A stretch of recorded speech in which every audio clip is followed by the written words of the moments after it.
enduring what many would deem impossible.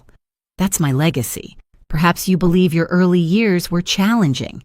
Now envision maturing without paternal guidance, alongside a stepfather whose daily mission involved reminding me of my worthlessness. Compounding this domestic torment, I faced relentless mockery from classmates who treated my very existence as questionable. Throughout those formative years, I felt utterly transparent. My desperate pleas for assistance remained perpetually muted, regardless of how frantically I attempted to vocalize them. I'm Emily, and this narrative chronicles my triumph over seemingly insurmountable adversity. For countless seasons, I believed myself permanently trapped within an inescapable cycle of suffering. I couldn't have been more mistaken. Today I stand before you as living testimony that circumstances can transform dramatically. To anyone listening to my words now, please understand you aren't facing your struggles in isolation. My childhood unfolded in a modest apartment nestled in Chicago's outskirts, where my father's devotion remained the one unfailing constant. He represented my sanctuary, my personal champion. Regardless of whatever hardships each day presented, he invariably returned with warmth and tenderness for both my mother and me. I treasured those moments perched upon his knee while he wove bedtime tales. My mother would often observe with amusement that I was Daddy's little shadow. I aspired to embody his qualities, his strength, compassion, and unwavering willingness to assist others. Yet life never inquires whether we're prepared to relinquish those we cherish most deeply. That particular day remains permanently etched in my consciousness, like an indelible mark that time cannot diminish. I can still recall with perfect clarity the aroma of freshly brewed coffee my mother was preparing, the subdued sounds emanating from our Netflix selection, and the resonant sound of my father's laughter. I want to pause for a moment. If you feel the love and are still listening to my story, please subscribe and hit the like button on the Grandparents Memories channel to show your support. Thank you so much. I was drawing in the living room when I heard a different sound. It wasn't a scream, it wasn't a crash. It was something more subtle, but equally frightening. A deep sigh followed by a silence that had never happened in that house before. When I looked back, I saw my father holding his chest, trying to say something. My eyes met his, and for a moment I saw fear. I had never seen my father afraid before. My mother ran to him. I was paralyzed. The following minutes were a blur. My mother calling for help, the neighbors arriving, the sirens. I remember holding his hand on the living room floor, as if somehow that could stop what was happening. He squeezed my fingers lightly, as if wanting to tell me something, but I never found out what it was. He never came home again. My father's death didn't just take him away. It also took away my mother's spark. She was never the same. The woman who once sang while washing dishes now spent hours staring into nothingness. She tried to hide her tears, but I saw them. I always saw them. People said time healed everything, but for us, time only seemed to make things worse. His absence was a hole that nothing could fill. Money began to run short, bills piled up, and little by little my mother became a shadow of her former self. She tried to find a job but couldn't keep one for long. Some nights I heard her crying in her room, asking God to fix our lives. And then one day, he appeared. My mother met him at Walmart. He offered to carry her bags and, according to her, was kind and polite. She always said life wasn't easy for a single woman and that maybe it was time to move on. At first, he seemed perfect. He brought roses for my mother, paid compliments, called me his little one, said that now we had someone to take care of us. My mother started smiling again, and I tried to like him. I swear I tried. But there was something about him that made me uncomfortable. I couldn't say exactly what, but when he hugged me, I felt like running away. When he spoke to me, his tone was always sweet, but his eyes made me feel small. I tried to tell my mother once, but she smiled and said, "You're just jealous, sweetheart. He only wants what's best for us."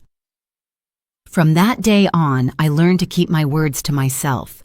That's how the man who seemed to be the solution to our lives became our worst nightmare.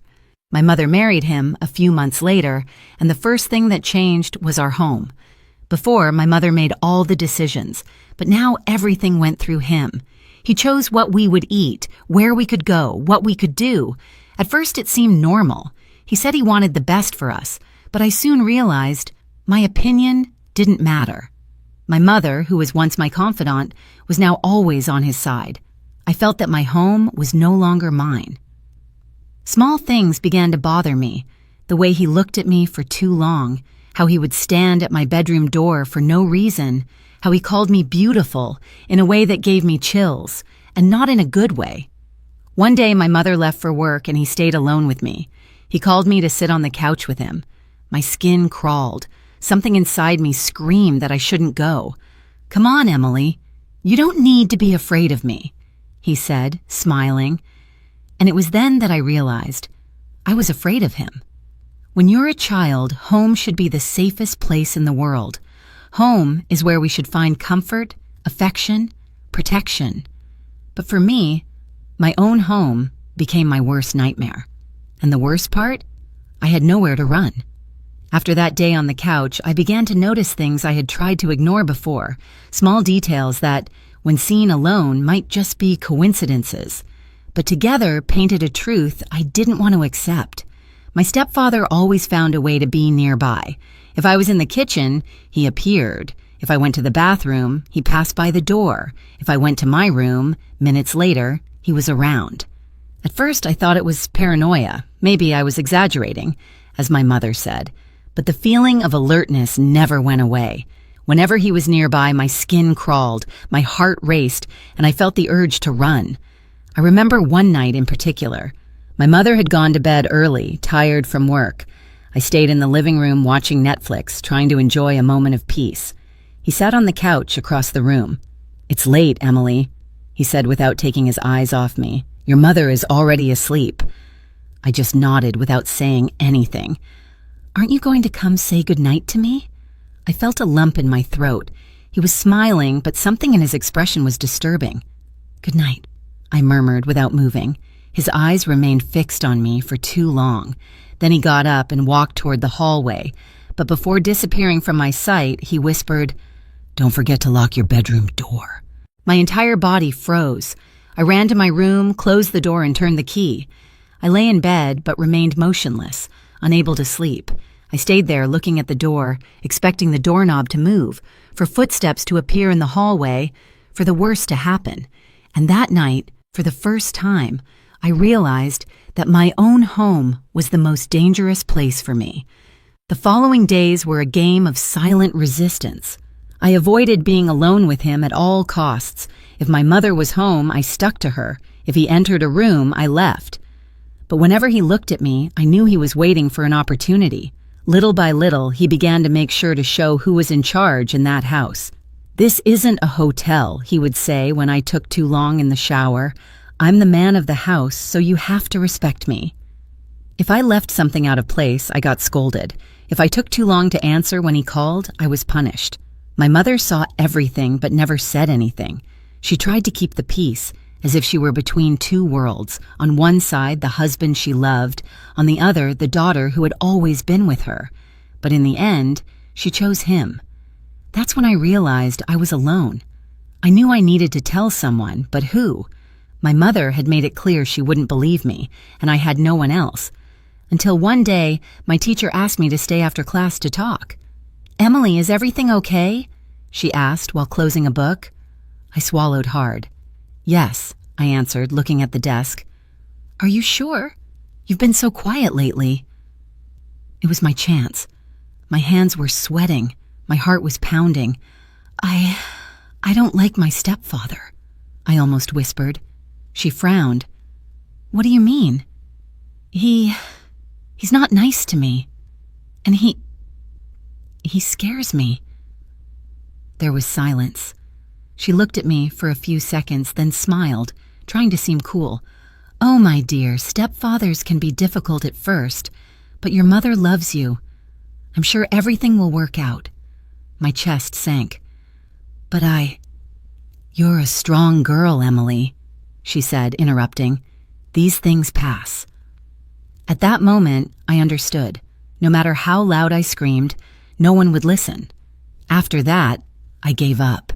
I closed myself off in my own world. At school, I barely spoke. If someone tried to start a conversation, I would just nod or give short answers. I began to walk looking at the ground as if I wanted to disappear, but disappearing wasn't an option. And then came the second part of my nightmare. If my home was no longer safe, school would soon become a place of pain, too. At first, I only suffered from subtle comments. "Look, there's the weird orphan. Don't get close to her, or your dad might disappear, too. Wow, she eats like a pig. No wonder she's that size." Each word was like a stab wound. The worst part? The teachers heard. They knew. But no one did anything. They just looked and pretended they didn't hear. I tried to convince myself it was just a phase, that it would soon stop. But it didn't stop. On the contrary, it got worse. One day we were in gym class. I hated this class because I was always picked last for teams. This time, when only I was left, one of the boys laughed. "Oh no, the whale again." Everyone laughed. I looked at the teacher, hoping she would say something, but she just looked the other way.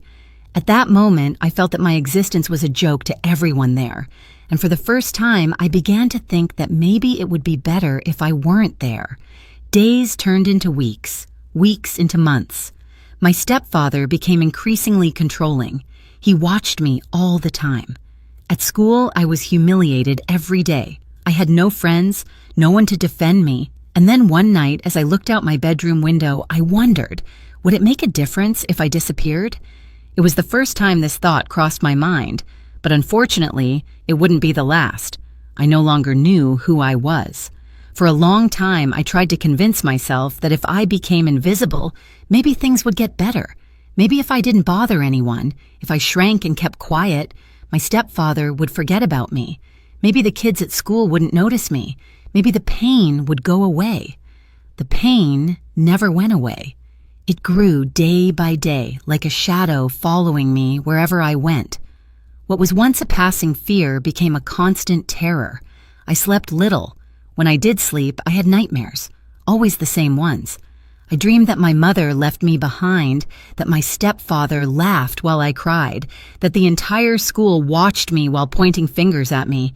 The worst part was waking up and realizing my nightmare didn't end when I opened my eyes. One night, when my mother had gone to work late, my stepfather stayed alone with me. I knew I had nowhere to run, so I did what I always did. I locked myself in my room and prayed he would forget about me. But that night, he didn't forget. I heard his footsteps in the hallway, the sound of his socks dragging on the floor. My heart raced. The doorknob moved. I curled up in bed, holding the comforter tightly. "Emily?" he called with that drawling voice, almost a whisper. "Emily." I remained silent. He turned the doorknob, trying to open the door. "Did you hear me? Open up." I held my breath. He pushed the door. The wood creaked, but didn't open. "You think a lock can protect you from me?" My entire body trembled. After a while, the footsteps disappeared down the hallway. But I knew this wasn't the end. It was just the beginning. The next morning, I got up with swollen eyes. I hadn't slept, but I couldn't miss school because if I stayed home, I would be alone with him. Even knowing what awaited me, I preferred to face the hell of school than that man. As soon as I arrived, I noticed the looks, the low laughs. I walked down the hallway and heard a group whispering, "She looks like a zombie. Look at her clothes. Looks like she slept in the trash." I swallowed the pain and kept walking, pretending it didn't matter. But inside, something within me was breaking a little more each day. In class, the teacher asked everyone to do group work. As always, I was the last to be chosen. "Who wants the whale in their group?" one of the boys asked, laughing. The entire class burst into laughter. The teacher heard it. She looked, but pretended nothing had happened. It was at that moment I realized I had nowhere to run. My home was hell. My school was hell. My life was hell. And I began to wonder, will this ever end? That same day, during recess, I went to the bathroom to breathe a bit. I looked in the mirror. My eyes were sunken. My skin was pale. I didn't look like a child. I looked like a ghost. That's when the door opened forcefully. It was 3 girls, the most popular ones in school. "Look who's here," one of them said, crossing her arms. "The poor little thing." They approached. My heart raced. "Do you think anyone here likes you?" another asked. "Do you think anyone feels sorry for you?" I remained silent. "Because I'll tell you a secret." She leaned close to my face. "Nobody cares about you. Nobody misses you. Nobody cares what happens to you. If you disappeared, nobody would notice." I stood there, unable to react. They left laughing, leaving their words echoing in my mind. And for the first time, I thought, maybe they're right. That night, I came home and went straight to my room. I sat on the bed, looking out the window. I wanted the pain to stop. I wanted the fear to stop. I wanted to disappear. And then for the first time, I thought of doing something extreme, something that should never have crossed my mind. I got up, went to the window, and looked outside. What if I simply ceased to exist? My heart was pounding. My hands were trembling. Maybe it would be better this way. Maybe it was the only way out. And then I heard a knock on the door. My mother entered. She looked tired, but looked at me with a concerned expression. "Are you okay, Emily?" I swallowed hard. I wanted to say no. I wanted to scream. I wanted to ask for help. But I just nodded. "Just tired." She approached, ran her hand through my hair. "I know things are difficult," she said, sighing, "but everything will get better." I didn't believe her, but at that moment her touch held me. That night I fell asleep crying, but I was alive. And that day, without knowing it, I had taken the first step toward my salvation. After that night, something changed inside me. I still felt fear. I still felt pain. But now I knew one thing. I was alone. No one would come to save me. Not my mother, not the school, not the teachers. I couldn't count on anyone. And if no one cared about me, then I didn't need to care either. That's how I began to close myself off even more. If before I walked with my head down, now I didn't even try to look at others. If before I still made an effort to participate in classes, now I just sat quietly, waiting for time to pass. I want to pause for a moment. If you feel the love and are still listening to my story, please subscribe and hit the like button on the Grandparents Memories channel to show your support. Thank you so much. But no matter how much I tried to disappear, people's cruelty always found me. It was on a fall day that she arrived. I remember it well because it was one of those days when the wind cut through your skin. Dry leaves flew across the schoolyard and students ran into the classrooms, escaping the cold. In my class, the whispers began before class even started. "I heard there's a new student today. They say she came from another city. I hope she's pretty, at least." The boys laughed. The girls whispered among themselves, and then the teacher entered, bringing a girl beside her. "Everyone, this is Amber. She just moved here and will be studying with you from today. I hope you welcome her well." She looked ordinary, dark hair, fair skin, brown eyes that avoided contact. But there was something about her that caught my attention. The way she held her backpack strapped tightly, the look that tried to be confident but hid a certain apprehension, the timid smile that lasted only a second before disappearing. I recognized that look. It was the look of someone who had suffered. During recess, as usual, I sat in the most remote corner of the yard with my lunchbox on my lap. That's when I heard footsteps approaching. I looked to the side and saw Amber standing there, holding her own lunchbox. "Can I sit here?" she asked. I was surprised. No one ever asked to sit with me. I nodded without saying anything. She sat beside me and remained silent for a few seconds, fidgeting with her lunch. "I don't like being in the middle of the yard," she said without looking at me. "Too many people." I don't respond. She sighed and looked at me. "Aren't you going to ask where I'm from?" I shrugged. "No one ever asks where I'm from either." She laughed softly, and for the first time in a long time, I felt that maybe, just maybe, I wasn't so alone after all. As the days passed, Amber began to get closer to me.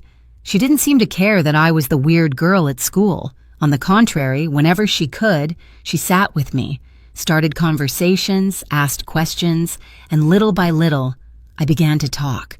Not much, just short answers. But for someone who had spent years trying to be invisible, that was already a big step. One day, while we were sitting in the shade of a tree, she asked, "Why do you always stay alone?" I swallowed hard. "Because it's easier that way." She frowned. "Easier? How so?" I looked ahead, not brave enough to face her. "When you're alone, no one can hurt you." There was silence. When I looked to the side, I saw she was watching me with a sad look. "I used to think the same thing," she whispered. My chest tightened. "Used to?" She sighed and looked at the sky. "I've been through some things too. Bad things." My heart raced. Someone like me? For a second, I wanted to ask, wanted to know, but I couldn't. Amber noticed my hesitation and smiled. But I discovered that being alone doesn't solve anything. It only makes everything worse. I remained silent, absorbing her words, and for the first time I wondered, was I wrong all this time? The friendship between Amber and me began to grow, and of course people began to notice. The whispers started. "Look at the weirdo. She got a friend." I bet the new girl has some problem too. I was used to it, but Amber wasn't. And it was on one of those days that something happened. We were in gym class. As always, I was the last to be chosen. But this time, before anyone could say anything, Amber took my hand and said, "If she's not on the team, I won't play either." Silence. The students looked at each other, confused. "What?" One of the boys mocked. "You're going to refuse to play just because of her?" She crossed her arms. "Yes." The teacher looked on, not knowing what to do. "Amber, that's not fair," she said. "You do this to Emily every day, and the teachers pretend not to see." My heart was pounding. No one had ever done this for me. No one had ever stood by my side. In the end, the teacher gave in, and that day, for the first time, I felt that maybe, just maybe, I deserved to be treated with respect. Having a friend changed something inside me. For years, I had gotten used to being invisible, to accepting that I would never have someone by my side. But Amber appeared and slowly began to show me that the world didn't have to be so lonely. But even with her friendship, my fear still existed. My stepfather was still at home. My classmates still despised me. And deep down, I thought nothing would really change. Until the day I was forced to choose between continuing to hide or finally reacting. It was a Friday and my mother would be out for a work dinner. This meant I would be alone with him, and I knew he had been waiting for this moment. Since early on, I noticed his gaze was different. He watched me more intensely, like a predator waiting for the right moment to attack. After my mother left, I went straight to my room and locked the door. But after a few minutes, I heard his voice on the other side. "Emily, come here." I remained motionless. "I know you're awake." My heart was pounding. "Come on, I just want to talk." I felt my entire body tremble. The doorknob turned. He tried to open the door. "Are you going to disobey me?" My mind screamed for me to do something, anything, but I was paralyzed. "Open it, now!" The silence on the other side of the door made me hold my breath. He was still there. Then I heard his footsteps moving away. I sat there on the floor, trembling, knowing this wasn't over. And it was there that I decided I couldn't live like this anymore. I needed to do something. The next day at school, I looked for Amber. I wanted to tell her, but the words wouldn't come out. How to explain something I myself couldn't understand. But Amber noticed. "You're different today," she said. I swallowed. "I'm just tired." She frowned. "Emily, you know you can talk to me, right?" I tried to smile, but I was tired of talking and no one listening. And it was then that Amber did something that changed everything. She held my hand and said, "I believe you." They were just 3 words, but at that moment, they meant everything to me because no one had ever said that before. No one had ever believed in me, and it was there that I understood. If I wanted things to change, I would have to fight for myself.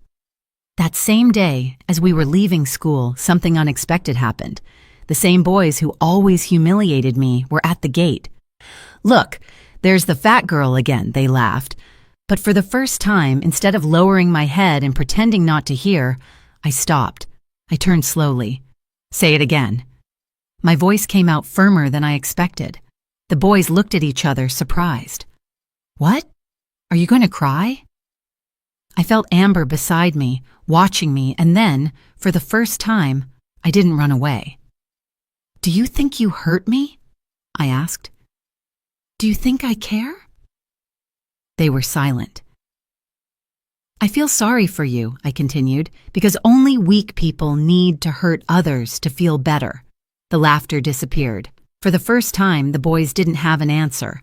I walked away with my heart racing. My hands were trembling, but for the first time in my life, I felt strong. Amber smiled beside me. "You were amazing," she said. And at that moment, I realized something. I still had fear. I still had scars. I still felt pain. But I was no longer the same girl who hid. I was changing. And this was my first victory. I knew that one day this would have to happen. I couldn't keep pretending I could continue living like this. Since that night when my stepfather tried to open my bedroom door, I felt that time was running against me.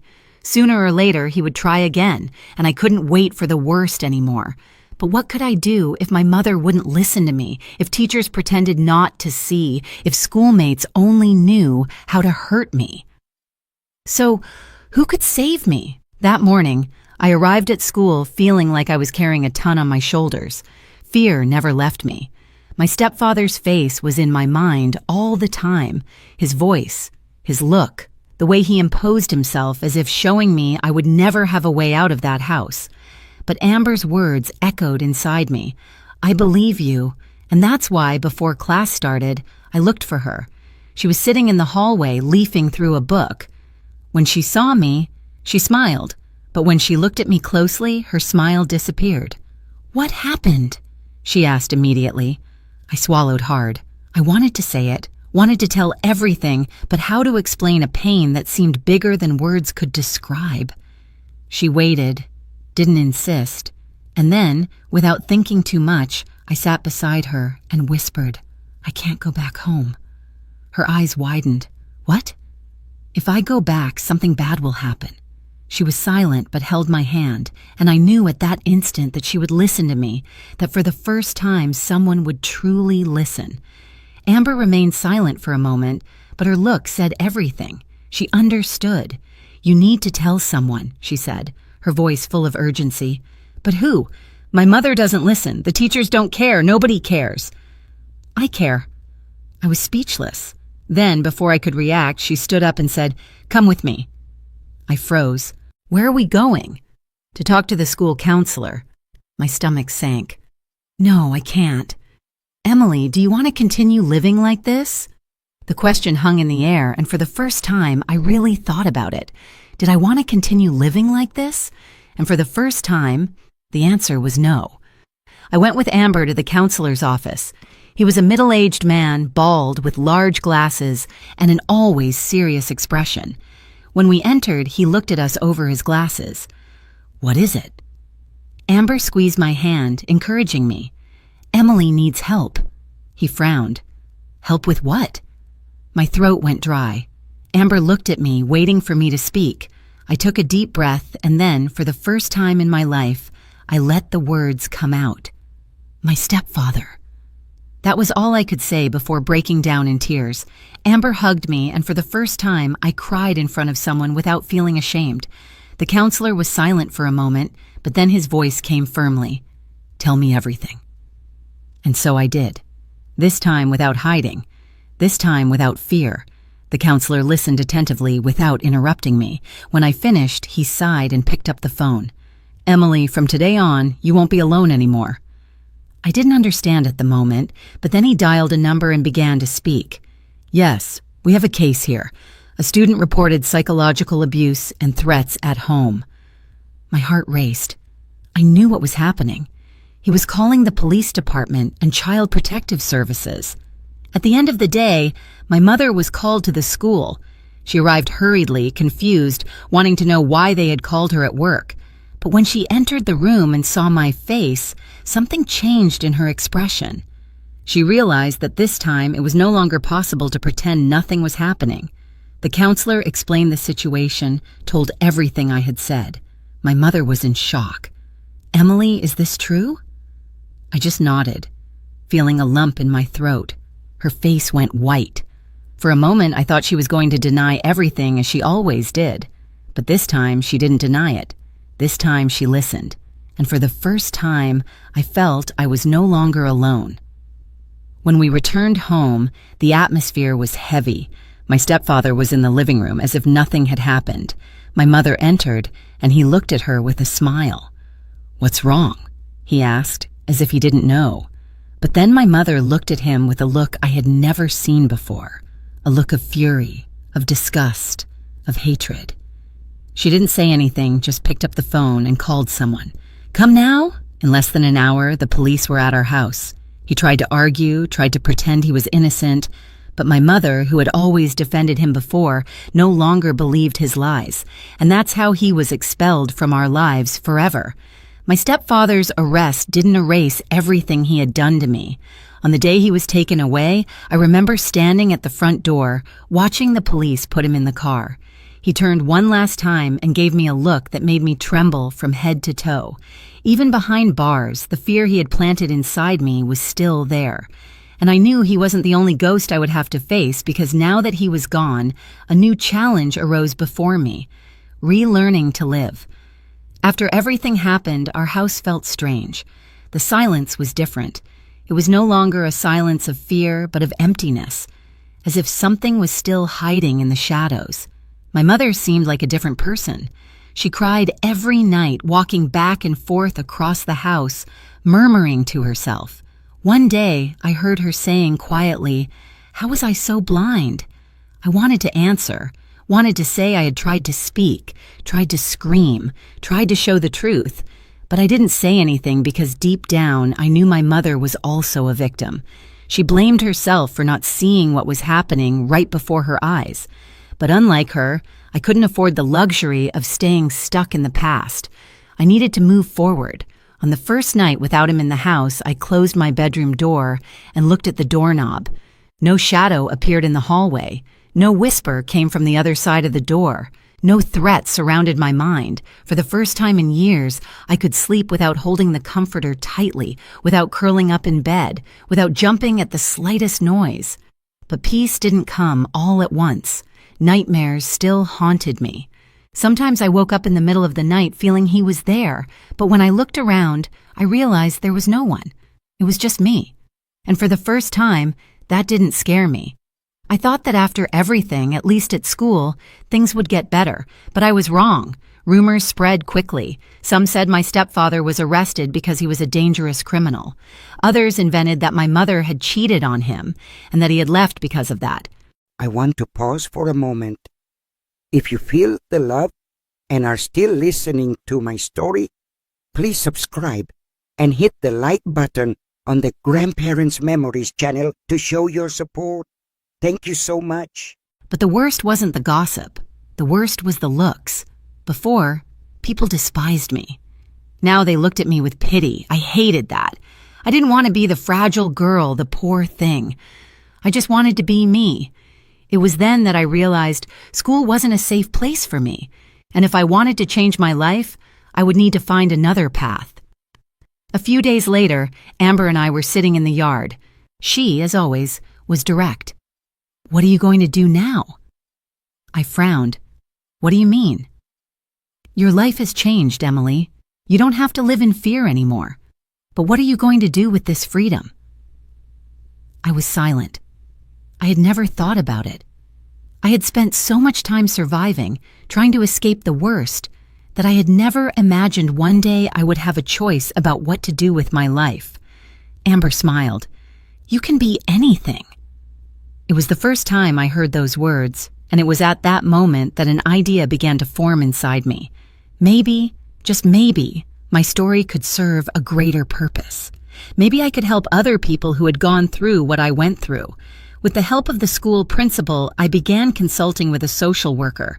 She helped me understand something I had never realized before. I wasn't to blame for what happened to me. I had spent years thinking the problem was me, that I was weak, that I deserved all that. But for the first time, someone told me in no uncertain terms, "You are a survivor, Emily." It was strange to hear this, but it was liberating. Little by little, I began to speak more, began to remove that pain from inside me, and with time, I realized that each time I spoke, a piece of that weight left my shoulders.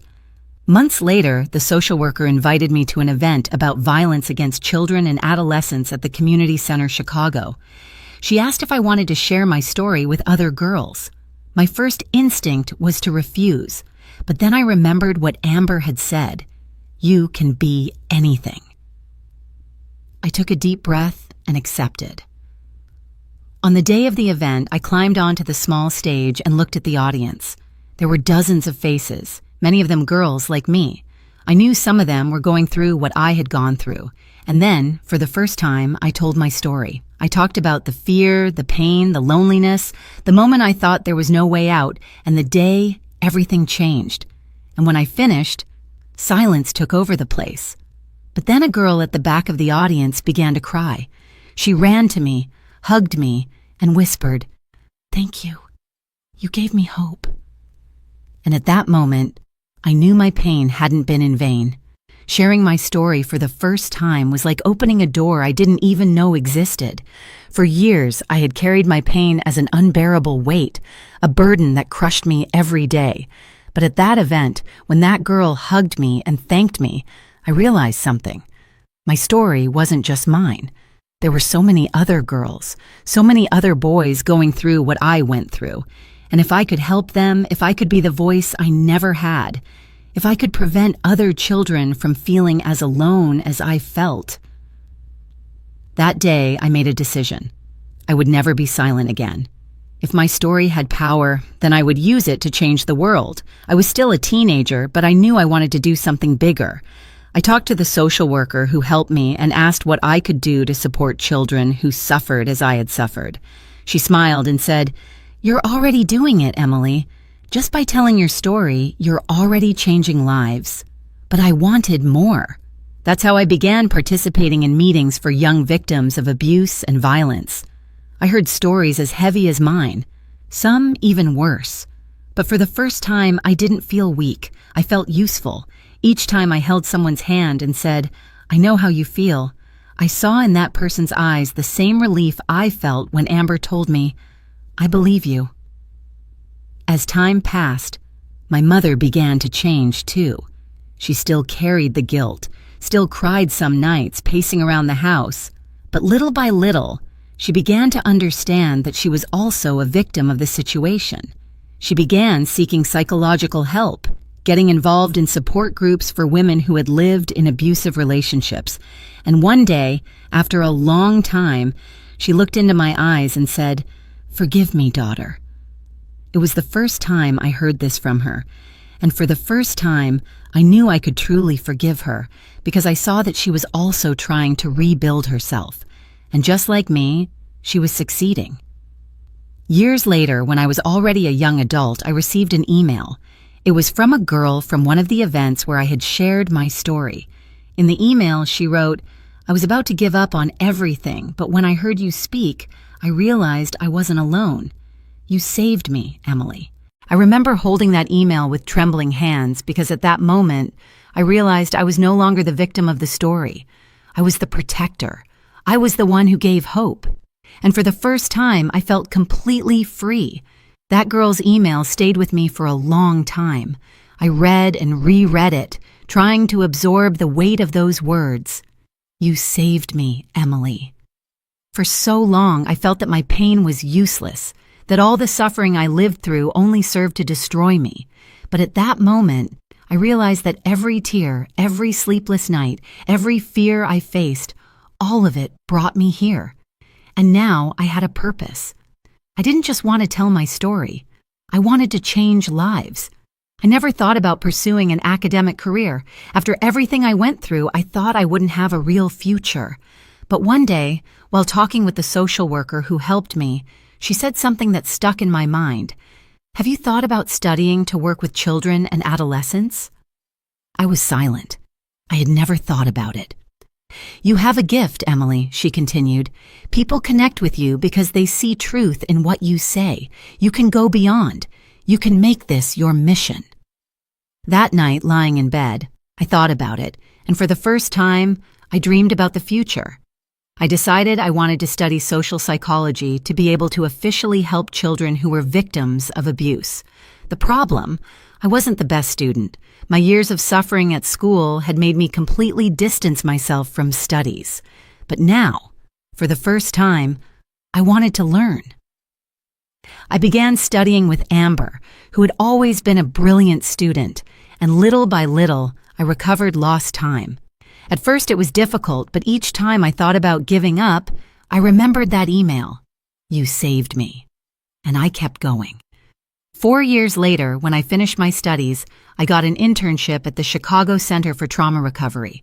The first time I sat in front of a girl who had gone through what I went through, I felt a lump in my throat. She was small, must have been about 12, with sunken eyes, hunched shoulders, the expression of someone who already carried a weight too heavy for her age. When the therapist in charge introduced me, the girl barely looked at me.